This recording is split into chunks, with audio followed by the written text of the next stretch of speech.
Hi folks, this is Dr. Rob Cywes, and today's going to be a really fun topic, and I'm really going to ask every one of you, if you can, to do three things. Listen to the entirety of this talk. Yell and shout at it, disagree with it, shake your head, nod your head in approval, nod your head in agreement, but maybe go for a walk, spend some time thinking about your own perspective once you've heard mine. And then please leave thoughtful comments. Don't knee-jerk into trollism, but leave some thoughtful comments, because today's topic is this: are you a victim of social media? Now, obviously, that's a very, very broad category, but I'm going to put it specifically in the context of the type of work I do. You see, I am the CarbAddictionDoc, and we're going to talk about the health effects and the dependencies of carbohydrate addiction. That's what this channel talks about. So as I see patients in my office, more and more I see people who are polarized. A large percentage of my patients are absolutely victims of social media. The other group use social media in a very beneficial, effective, empowering way. And obviously, we'd like all of you to shift to that side. So I'm going to give you my perspective on this. First and foremost, social media is not your friend. Social media is not your friend. They are there to make money. They are there to capture your data, to capture your information, and to sell you stuff. Whether you pay for it out of pocket, whether you pay the people that are putting the ads out there, whether you are buying the stuff on the ads. Social media is primarily there by the people that put it out there for profit. However, it does have a huge beneficial purpose in terms of information provision. And there is a lot of really good information out there, and there's also a lot of bad information out there because there is no filter. Well, actually, there is a filter. The filter should be right here. And the most important thing when you're looking for information in social media, and it's something we've forgotten to do as a society. Number one, ask the question why. Why is this person taking this position? And then apply something that we've kind of forgotten to do. Apply logic. Just simple logic. And you don't have to be very smart, you don't have to be very knowledgeable to apply logic to what you are hearing.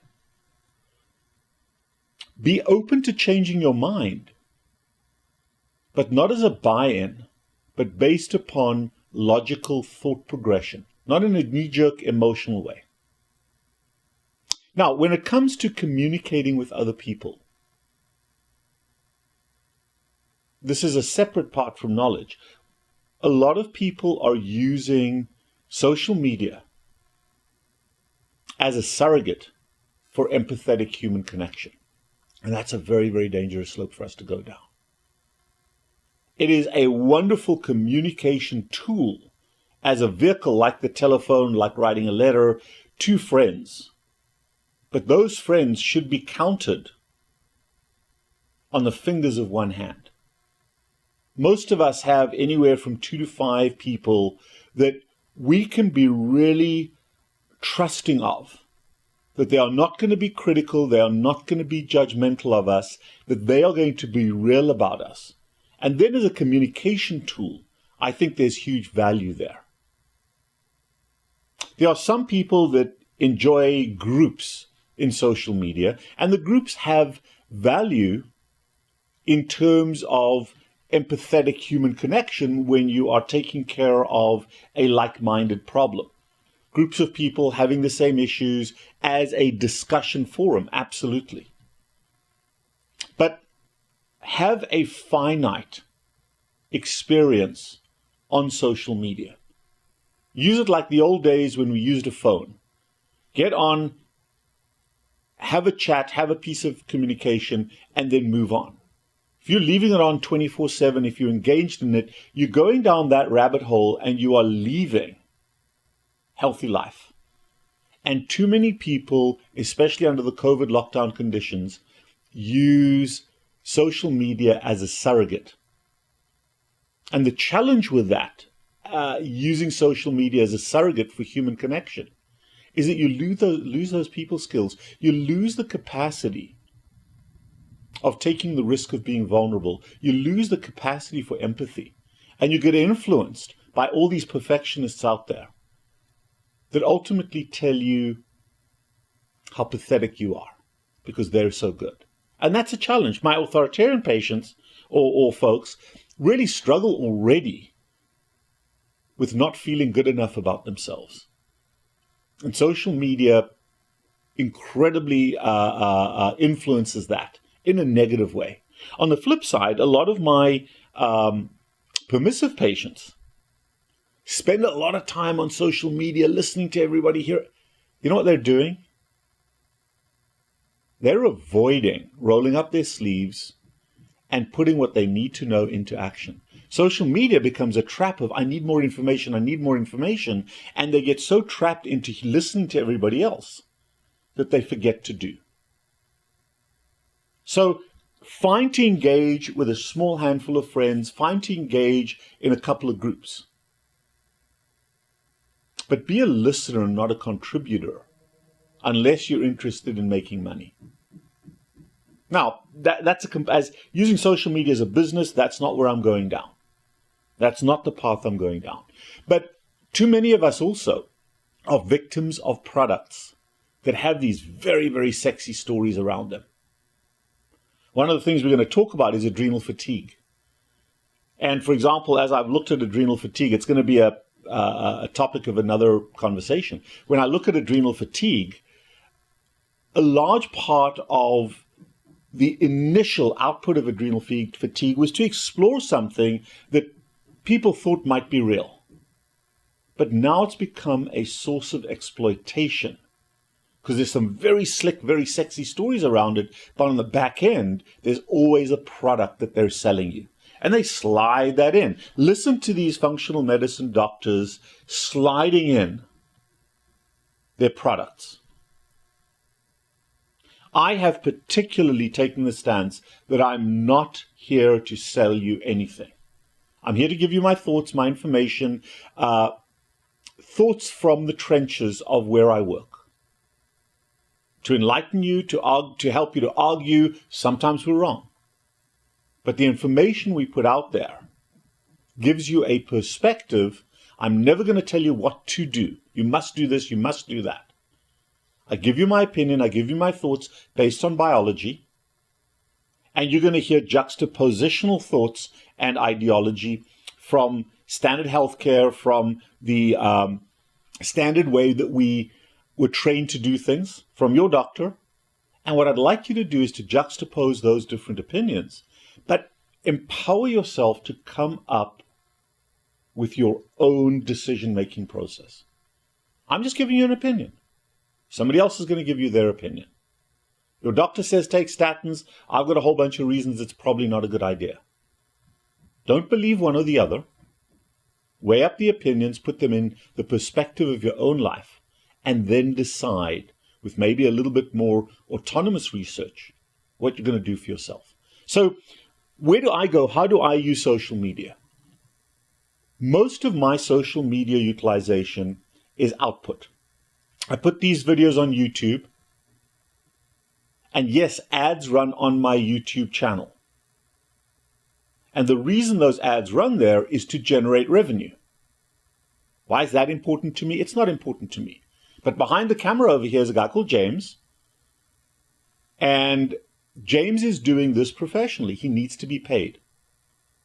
So the ads that run on these videos that interrupt the videos on YouTube are there to generate income revenue for James and revenue to put more of these videos out there and keep them free. It is through a nonprofit. I don't benefit from it directly at all. The way I benefit from this is altruistically, getting my thoughts out there. And also, should you say, hey, you know what? I want to see what this doctor has to say about me specifically. I'm hearing his experience. I like his viewpoint. I want to set up a consultation, a visit, to maybe see where I am in the spectrum of my own life. Or maybe I'm dealing with a particular issue like diabetes or obesity, and I'd like to hear this doctor's perspective, and you set up a consult. And at the end of this, and in the notes, there'll be a way to do that. But remember that the ads that run on this channel are not directed by me. They are directed by the owners of YouTube.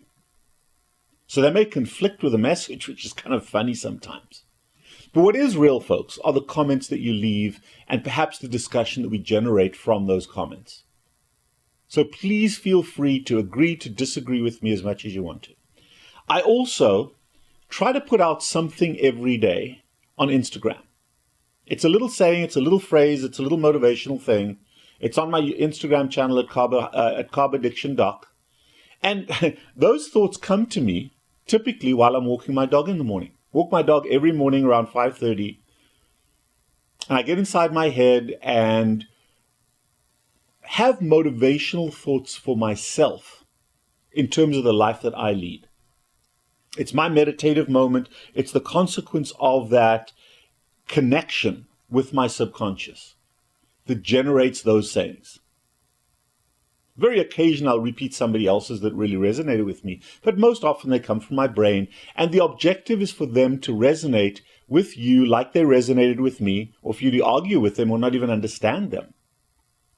But to keep your mind engaged in the process of dealing with carbohydrate addiction, dealing with how you manage emotional distress. They reposted on Facebook, and I got engaged in Facebook very heavily. No, that's not true. That's not true. I got trapped in Facebook. It became this ever-feeding environment where I couldn't get away, and I was thinking. So if you don't see me on Facebook that much anymore, it's because I purposefully drew a line. I throw content out there, just like I do on Instagram, but it became unmanageable.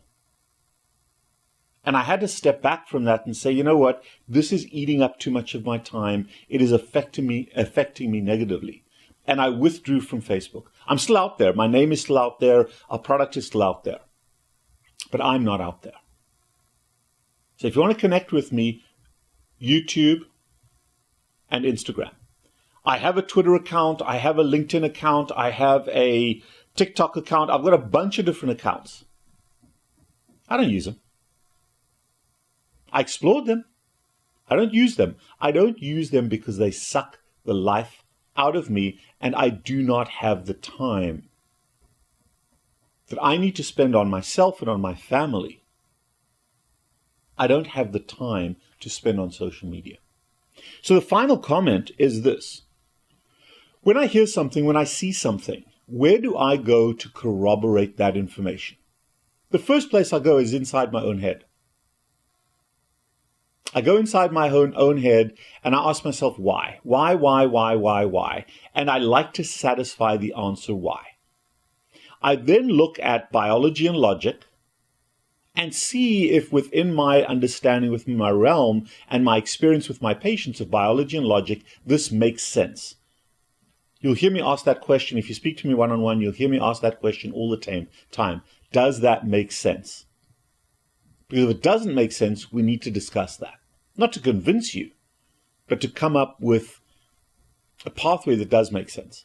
Then, once I've established that forum, I need to corroborate that. And the two places I go. Number one, PubMed. PubMed. You can Google it. And PubMed is a repository of pretty much all the peer-reviewed articles out there.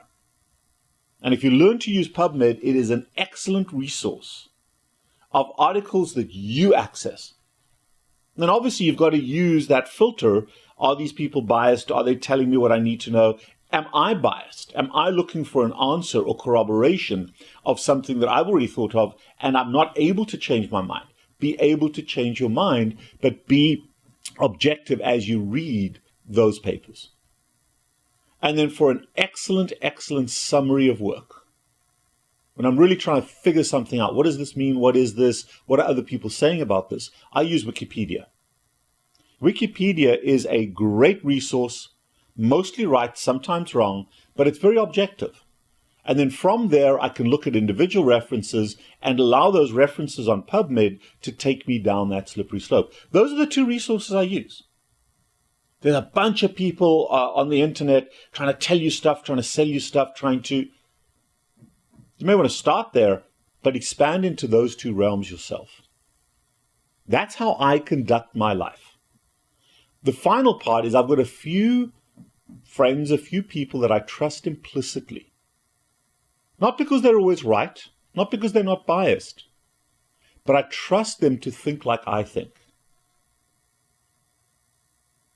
And that group of folks I'll sometimes ask to test a theory, to test a hypothesis, whether I do it by email, whether I do it by telephone, or whether I listen to some of their stuff. And the guidance you get from a few of those folks is invaluable in tempering your own ideology. But don't be a victim of social media.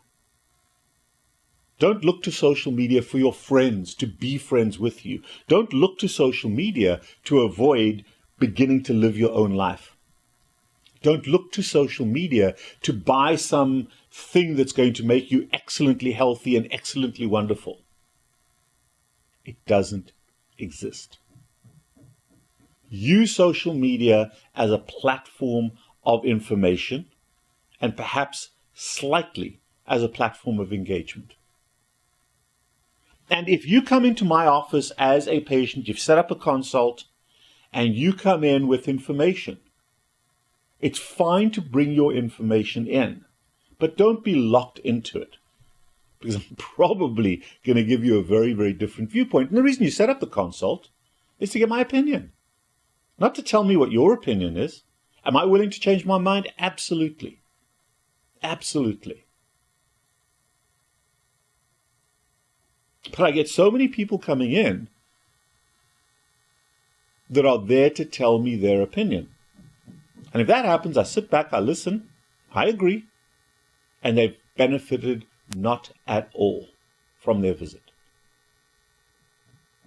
So if you're interested, if you have an illness, if you have a specific problem that you're frustrated with, you just want to get a different opinion on, or not dealing with it very well, whether it's obesity, diabetes, any of the metabolic syndromes, or whether one person told you something and you want corroboration or an alternative opinion, set up a consult. Text 561-517-0642, and we will set up that visit to explore the questions you have and to give you our opinion, our thoughts, our perspective on that. Social media is great, but understand who it belongs to and have specific boundaries around how you use it, and you will benefit without being a victim. Leave your comments, folks. Let's explore this. Let's unpack it. Take care. I am the Carb Addiction Doc.